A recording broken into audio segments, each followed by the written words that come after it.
Pranav sir, ഞാൻ പറഞ്ഞതൊന്നും കേട്ട് കാണില്ലേ എന്ന് ആഗ്രഹിച്ചുവെങ്കിലും സംഭവിച്ചത് മറിച്ചായിരുന്നു. തികച്ചും നിശബ്ദയായിരുന്നു. അപ്പോൾ ഒന്നും പറയാതെ സാർ അവിടെ തന്നെ നിന്നു. പക്ഷേ ആ നോട്ടം പല ഭയങ്ങളും മനസ്സിലുളവാക്കി. പ്രണവ്, നീ ഓഫീസിൽ പോയില്ലായിരുന്നോ?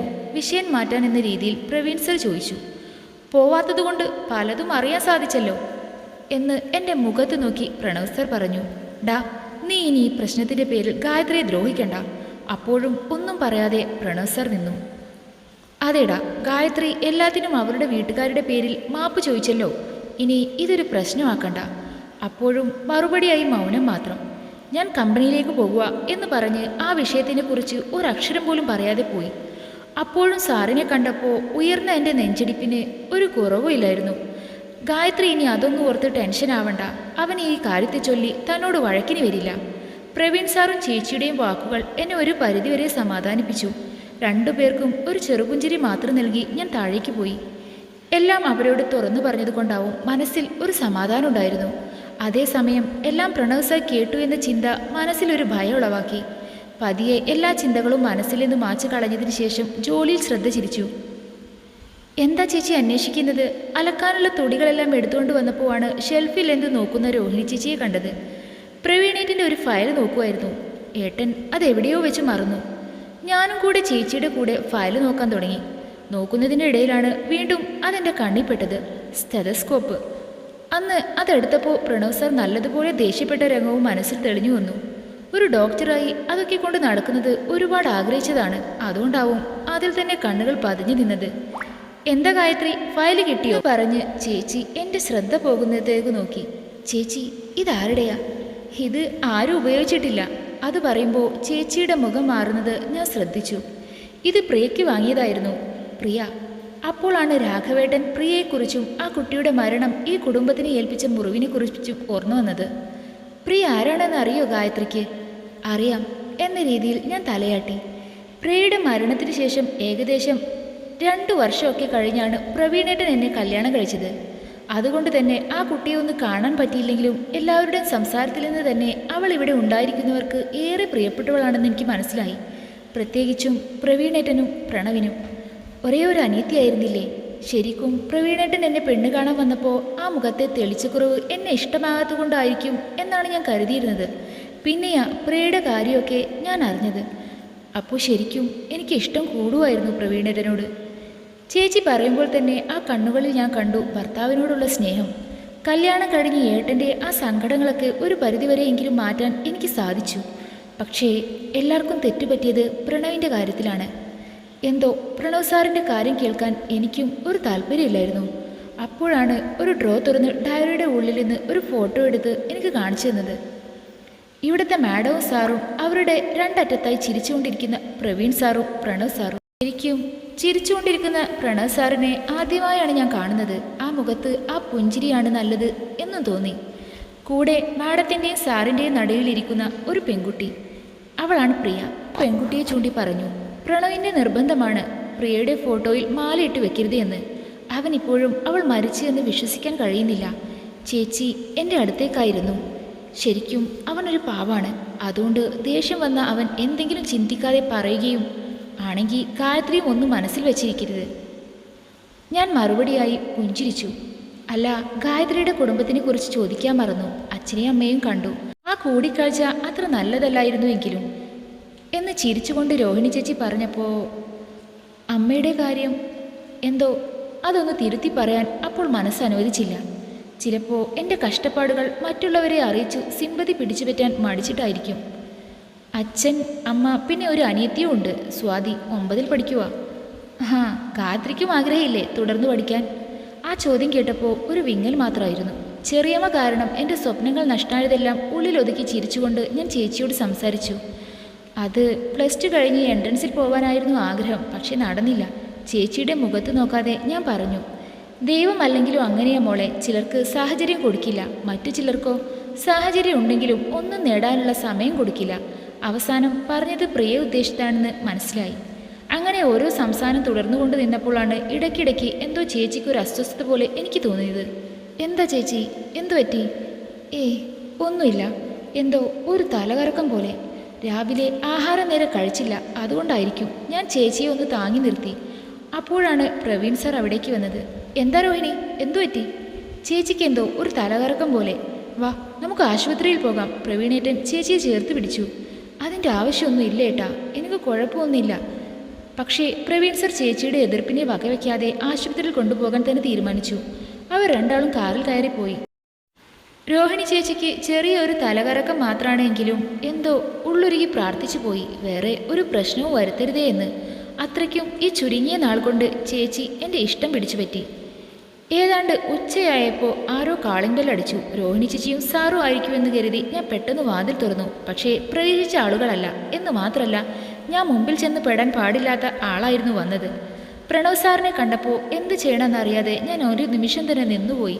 പക്ഷേ എന്തോ ഉറപ്പിച്ചതുപോലെ സാർ എൻ്റെ അടുത്തേക്ക് വന്നു. അവിടെ നിന്നും പോകണമെന്ന് ആഗ്രഹമുണ്ടെങ്കിലും കാലുകൾ അവിടെ ഉറപ്പിച്ചതുപോലെ ഉറച്ചുപോയി.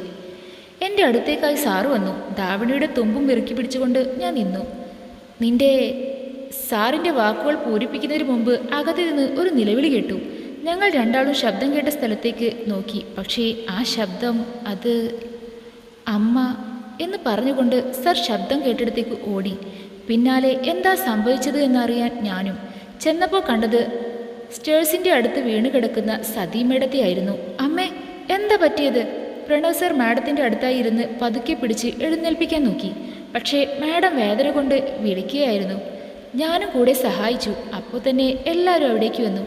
അയ്യോ സതി, എന്താ പറ്റിയത്? സാറും മാഡത്തിൻ്റെ അടുത്തേക്കായിരുന്നു. അവസാനം വളരെ ബുദ്ധിമുട്ടി മാഡത്തിനെ പ്രണവ് സാറും അദ്ദേഹത്തിൻ്റെ അച്ഛനും കൂടി സഹായിച്ചു ഒരു റൂമിൽ കിടത്തി. അപ്പോഴും മാഡത്തിൻ്റെ വേദനയ്ക്ക് ഒരു കുറവുമില്ലായിരുന്നു. പ്രണവ് സാർ വിളിച്ച പ്രകാരം പെട്ടെന്ന് തന്നെ ഡോക്ടർ വന്ന് മാഡത്തിനെ നോക്കി. നല്ല വീഴ്ചയാണെങ്കിലും ഭാഗ്യത്തിന് ഇൻറ്റേർണൽ ഇഞ്ചറി ഒന്നും ഉണ്ടായിട്ടില്ല. എന്നാലും ബെൽറ്റ് ഇടണം, ഒരു 3 ആഴ്ചയെങ്കിലും കംപ്ലീറ്റ് റെസ്റ്റ് വേണം. അങ്ങനെ ഓരോന്നായി ഡോക്ടർ വിശദീകരിച്ചു പറഞ്ഞു. അപ്പോൾ മാഡത്തിന് വേണ്ടിയുള്ള ആഹാരം എടുത്തുകൊണ്ട് ഞാൻ അടുക്കളയിൽ നിന്നു. ശരിക്കും എന്താ മോളെ പറ്റിയത്? മാഡം സ്റ്റെപ്പിൽ നിന്ന് വീണതാ.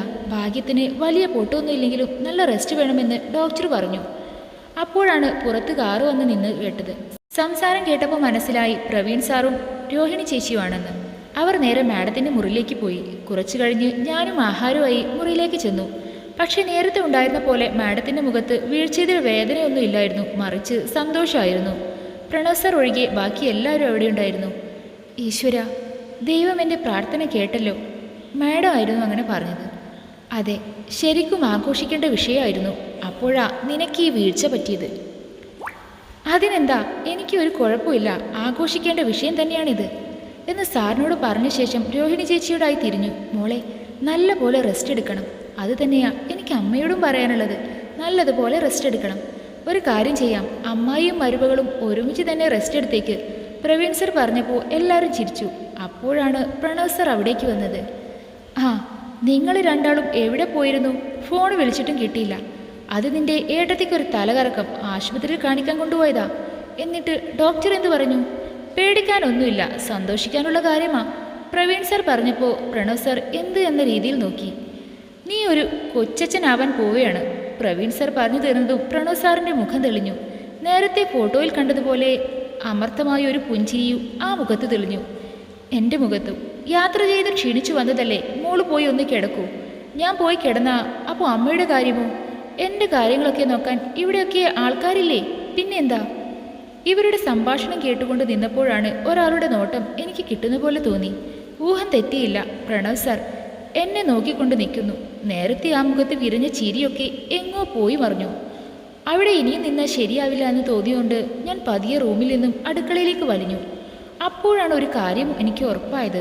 മക്കളെപ്പോലെ തന്നെ മരുമക്കളെയും സ്നേഹിക്കുന്ന നല്ല ഒരു മനസ്സാണ് സതി മാഡത്തിനെന്ന്. വൈകിട്ട് ആവാറായപ്പോൾ ആരോ കോളിംഗ് ബെൽ അടിക്കുന്നത് കേട്ടു. ആരെയും താഴെ കാണാത്തതുകൊണ്ട് ഞാൻ തന്നെ പോയി വാതിൽ തുറന്നു. ഒരു ചെറുപ്പക്കാരനായിരുന്നു. കണ്ണാടിയും വേഷത്തിലും എല്ലാം തന്നെ ഒരു പന്തികേട് തോന്നിപ്പിക്കുന്ന രൂപം. ആരാ?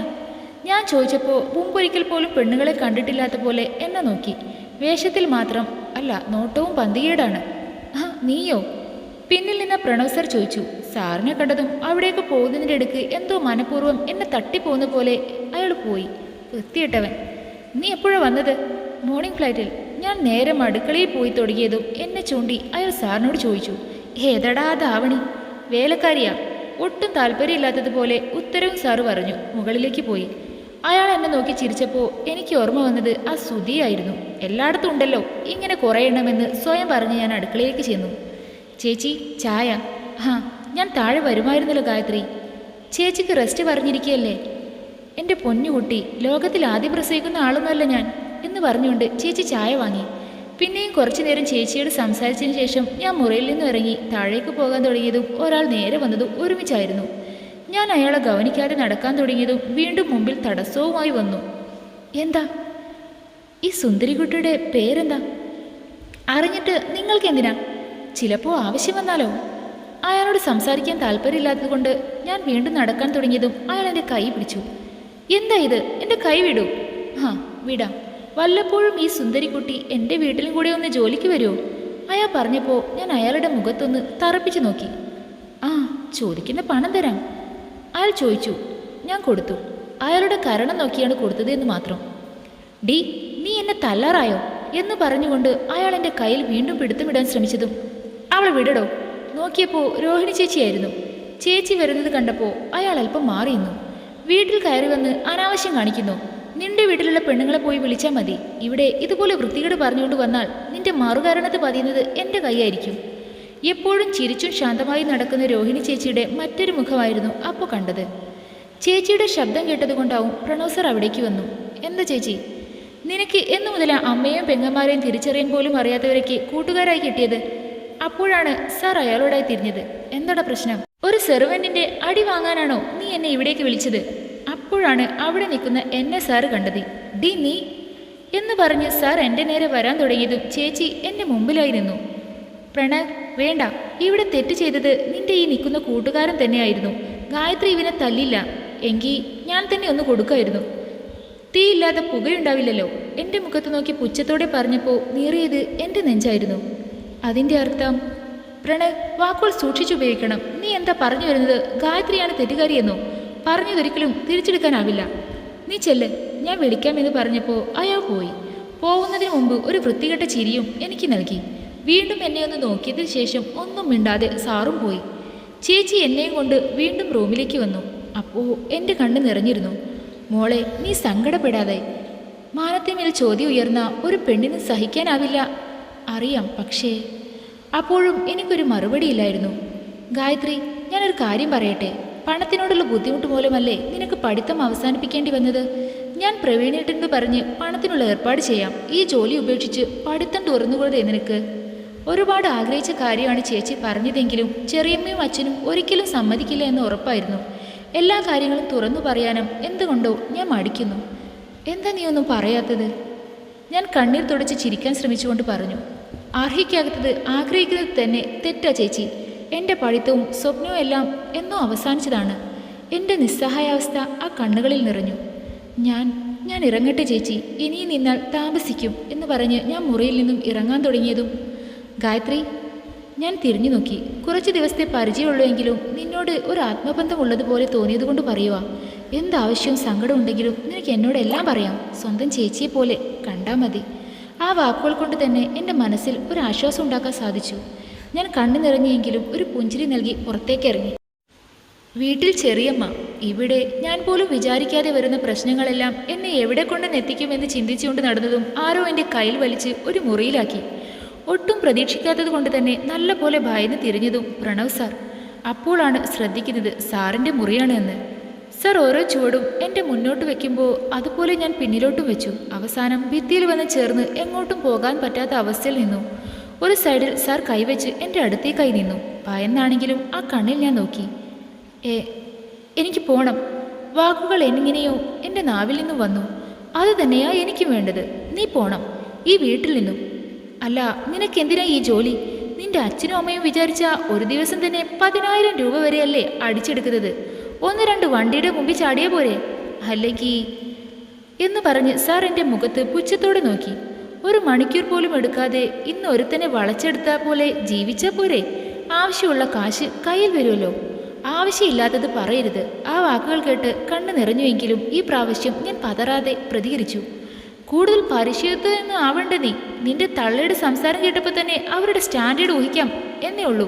അവരുടെ മോളായി നിനക്കും അതേ നിലയായിരിക്കുമല്ലോ. അതെൻ്റെ അമ്മയല്ല എന്ന സത്യം എന്തുകൊണ്ടോ പുറത്തു വന്നില്ല. ആരും ഇല്ലാത്തവളാണ് എന്ന് ഞാൻ മറ്റുള്ളവരുടെ മുന്നിൽ സമ്മതിക്കാൻ മടിച്ചിട്ടാണോ? എന്താടി ഇപ്പോൾ നിന്റെ നാവ് ഇറങ്ങിപ്പോയോ? ഉത്തരവൊന്നുമില്ലാതെ കുനിഞ്ഞു നിൽക്കാനേ എനിക്ക് കഴിഞ്ഞുള്ളൂ. അതോ അവൻ ഓഫർ ചെയ്ത തുക കുറഞ്ഞു പോയത് കൊണ്ടാണോ നീ അവനെ അടിച്ചത്? ആ വാക്കുകൾ എൻ്റെ നെഞ്ചിൽ തന്നെ കൊണ്ടു. നിറഞ്ഞ കണ്ണുകളോടെ ഞാൻ നോക്കിയപ്പോഴും ആ കണ്ണിൽ ഞാൻ കണ്ടത് പുച്ഛം മാത്രം.